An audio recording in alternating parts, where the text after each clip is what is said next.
ได้มีการมอบเครื่องนุ่งและอุปกรณ์การเรียนให้น้องนักเรียนชนเผ่าเพื่อเป็นกำลังใจให้ลูกหลานและน้องนักเรียนก่อนเปิดศุกร์เรียนใหม่ 2026-2027 ในวันที่22 สิงหาคม 2026 ที่ผ่านมานี้ที่สวนบรรดาเผ่าเมืองนาไซทองนครหลวงเวียงจันทน์ได้จัดพิธีมอบเครื่องนุ่งและอุปกรณ์การเรียนให้แก่น้องนักเรียนชนเผ่า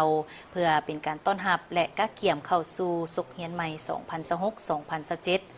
เข้าร่วมมีทานสุริวัลย์พรหมมหาไสยเลขาคณะบริหารพรรคเมืองนาไซทองทานภูวงศ์พมิสิทธิ์รองประธานศูนย์กลางแนวเล้าสังชาติผู้ประจำการประธานมูลนิธิร่วมใจพัฒนาลาว